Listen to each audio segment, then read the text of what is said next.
এক এক করে 6টা কারণ যদি বলি আপনারা কি ধৈর্য হারাবেন? জানার ইচ্ছা আছে বা? 1 নম্বর, আল্লাহর নবী রাসূলুল্লাহ সাল্লাল্লাহু আলাইহি ওয়াসাল্লাম বলে, যে নারীটা পৃথিবীর জমিনে মাথায় কাপড় দেবে না, উদলা মাথায় ঘোরাফেরা করবে, ওই মহিলারা 1 নম্বরে জাহান্নামে যাবে। জোরে কোন নাউজুবিল্লাহ। কন্ত বাবা, আজকাল যুগের মহিলারা উনাং মাথায় বেড়ায় কি বেড়ায় না? বেড়ায় মানে চুলের যে কালার করে বা, জোরে কোন ঠিক না বে ঠিক?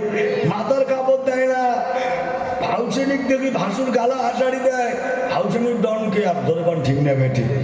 আরো মনের হাউসে গান কয়, স্বাধীন ভারতে জন্মেছি আমি, পরাধীন নাহি হতে চাই, চলছে এরা খোলা মেলা, এদের লজ্জা শরম নাই। জোরে কোন ঠিক না বেটা? স্বাধীন বাংলায় জন্মেছি আমি, পরাধীন নাহি হতে চাই, চলছে এরা খোলা মেলা, এদের লজ্জা শরম নাই। পায়ে পরে হাই হিল জুতিয়া, পরে কি পরে না? আওয়াজ নেই, পরে কি পরে না? পায়ে পরে হাই হিল জুতা, মাথার খোপায় পরে ফুল, কপালে দেয় নেল ভেল ফোটা, কানে ঝুলছে চল গৌরী দুল। জোরে কোন ঠিক না বেঠে? ও বাবার কালা,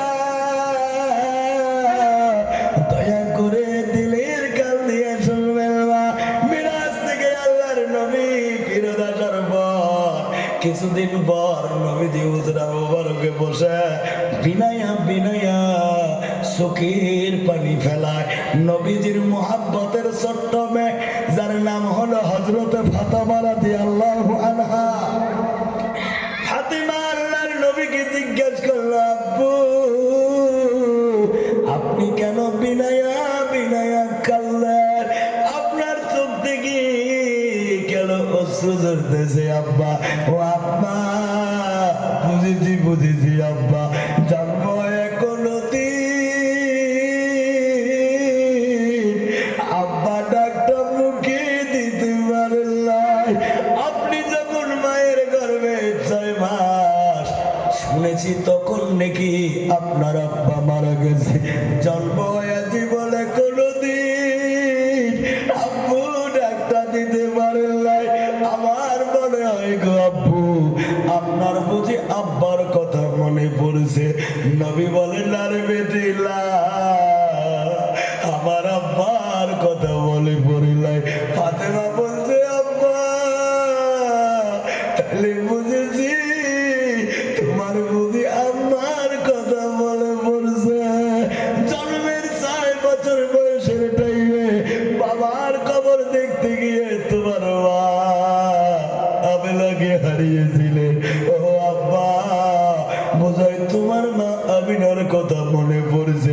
নবী বেলায়া বেলায়া কাঁদলে আর বলে, আরে বেটিলা, মার কথাও মনে পড়ে নাই। ফাতেমা বলছে, আব্বা তাহলে বুঝেছি আমার মা খাদিজাতুল কুবরার কথা বুঝি মনে পড়ছে। আল্লাহর নবী বলেন, না রে বেটিলা, আমার আব্বা আমার মা, তোমার মা খাদিজা কারো কথা মনে পড়ে নাই। ফাতেমা বলে, আব্বু তাহলে কেন বিনায়া বিনায়া কান্দো? আমি তোমার মেয়ে হয়ে তোমার কাছে জানতে চাই। ফাতেমা জানবার চাই যে তোমরা চান কি চান না? আল্লাহর নবী বলছে, বেটি রে, আমি কেন কান্দি? ওই মিরাজের রজনীতে এমন একটা দৃশ্য আমি নবী সচক্ষে দেখছি, বা ওই দৃশ্যটার কথা ভুলতে পারি না। ফাতেমা বলছে, আব্বা কি দৃশ্য দেখছিল আব্বা? আল্লাহর নবী বলছে, বেটি রে,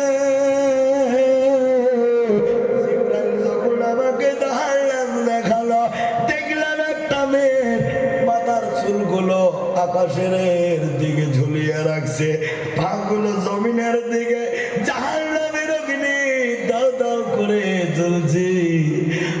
মহিলার শরীরের মাংস গোস্ত গুলো খসে খসে জাহান্নামের অগ্নিতে পড়ে কঙ্কাল হয়ে রয়েছে। বাঁচাও বাঁচাও বলে চিৎকার করে, কেউ বাঁচানোর জন্য আসে না। ওই দৃশ্যটার কথা আমি ভাবতে পারি না মা। ফাতেমা বলছে, আব্বা মহিলাটা পৃথিবীর জমিনে কি এমন কাজ করছে যার দরুন আমার আল্লাহ এত বড় কঠিন আযাব দিয়েছে।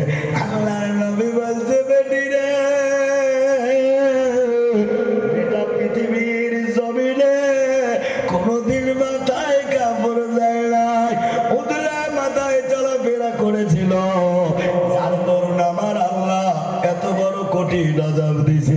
ও পর্দার আড়ালের আম্মারা, আমি হাত জোর করে অনুরোধ করে বলে যাই মা, মাথায় কাপড় না দিলে যদি এত বড় কঠিন সাজা হয় রে সোনা, তাহলে আমরা যেভাবে চলাফেরা করি আমার কি হবে একটু দিলে দিলে অনুভব করলে বোঝা যায়। জোরে কোন ঠিক না বেঠে? 3 নম্বর না 2 নম্বর কারণ হলো, 2 নম্বর মহিলারা যে কারণে জাহান্নামে যাবে।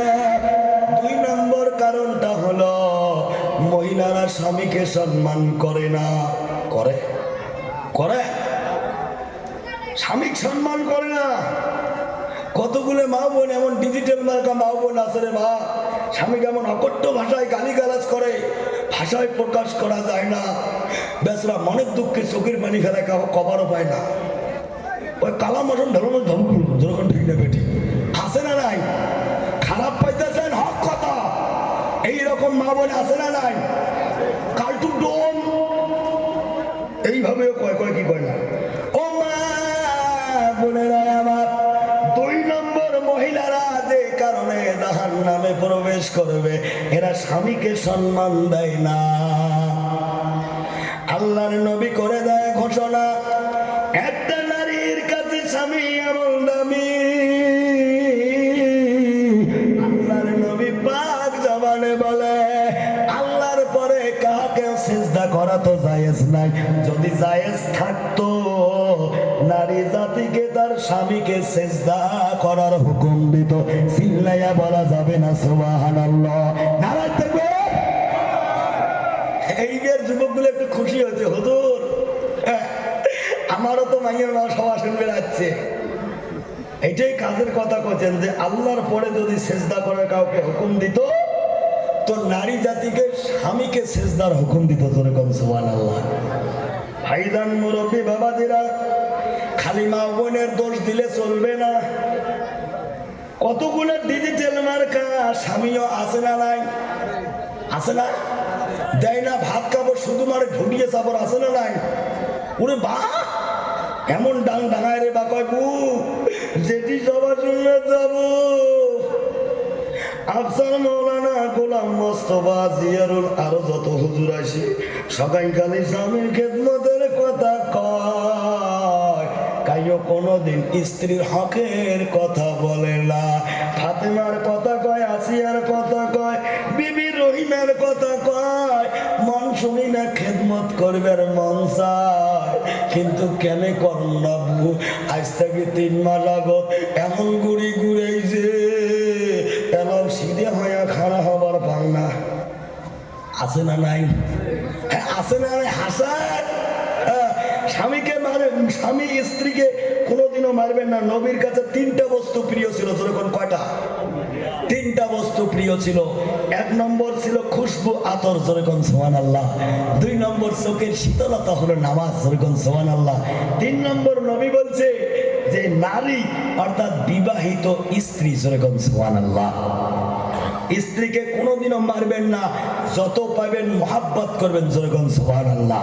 কারণ কোন স্বামী যদি স্ত্রীকে মহাব্বত করে এমন রহস্যজনক কথা কয় আর স্বামীর কথা শুনে যদি স্ত্রী হাসে, আল্লাহর নবী বলে যতটা দাঁত বের হবে অতটা কবুল নফল ইবাদতের সব ওই স্বামীর নামে আমল নামায় দান করবে, যেরকম সুবহানাল্লাহ। কোনদিন কোন মিষ্টি কথা হট্টে গাড়ি, তারপরে আলু গাড়ি বাড়ি এসে আসি যে মেজাজ এলাও খাবার হয় নাই, বাড়ি কি করিস? জোরবান ঠিক নেবে ঠিক আছে না নাই? স্ত্রীকে কোনোদিন এইভাবে ধমকাবেন না, স্ত্রীকে যত পারবেন মহাব্বত করবেন, জোরবান সুবহানাল্লাহ। আর যে সংসারের মধ্যে স্বামী স্ত্রী মহাব্বত আছে, ওই সংসারের মধ্যে আল্লাহর রহমত, প্রেম, ভালোবাসা আছে, জোরবান সুবহানাল্লাহ। এবার স্বামী স্ত্রীর মহাব্বত বাড়বে কেমন করে কমু? স্বামী স্ত্রীর মহাব্বত তখন বাড়বে যখন স্বামী স্ত্রী দুইজন একসঙ্গে খানা খাবে, জোরে বলা যাবে না সুবহানাল্লাহ। নারায়ে তাকবীর। কই দেখতো বউ নাটা বাড়ি বানিয়ে গেলাম, মাদ্রাসা গেলাম, যে এর নতুন কোন কথা কল, বেটা বেটি বিয়ে দিচ্ছি, নাতি পুতি হচ্ছে, এলার জন্য নাই একসাথে খাওয়া যায়, সারা জীবন খান নাই, যেরকম ঠিক নেবে ঠিক। বুড়ো দেখ তোর ভাসুর আমার মর্জিনের বাপ, তিন চিল্লে দিয়ে আমি সাহেব হয়েছে বাড়ি আসি, কয় স্বামী স্ত্রী একসাথে খানা খাওয়া সুন্নাত, যেরকম সুবহানাল্লাহ। একসাথে খানা খেলে দুইজনের মধ্যে মোহাব্বত পয়দা হয়। আর এই ফিতনা ফাসাদের জামানায় যদি একটা সুন্নত জিন্দা করা যায়, আল্লাহ তার নামে আমলনামায় 100 শহীদানের সওয়াব দান করে, জোরে বলা যাবে না সুবহানাল্লাহ। তুই না কবু আরো হাদিস কয়, আম্মা জান আয়েশা রাদিয়াল্লাহু আনহা আল্লাহর নবী একসঙ্গে একে থালিতে খানা খাইতো। আম্মা জান আয়েশা খায়া যদি পানির গ্লাস যদি রেখে দিত, আল্লাহর নবী সেম জায়গায় মুখ লাগাইয়া পানি পান করত। যদি মাংসের টুকরা আদা খাইয়া রেখে দিত, ওই টুকরাটা আম্মা জান আয়েশা খাইতো। ও বউ, এগুলা হাদিসের কথা যখন কয়, বেটা বেটি বড় হয়েছে, বিয়েও দিয়েছি, নাতি পুতি হয়েছে, একসাথে খাইতে তো শরম লাগে, কিন্তু যখন কইছে সুন্নত জিন্দা হয়, মহাব্বত বাড়ে। একটা নসলা করলো, মাগরিবের নামাজ পড়ি, বৌমা কম, বৌমা আজকে মোর মাথাটা ঝিমঝিম বিষপেন লাগছে, বৌমা তোমরা রাঁধা বাড়ি করে খাও, তোমার শ্বশুরের খাবার আর মোর খাবার ঘরে রাখি যাও, যদি মাথার ব্যথা কমে তো খাবো, নাইলে খাবো না।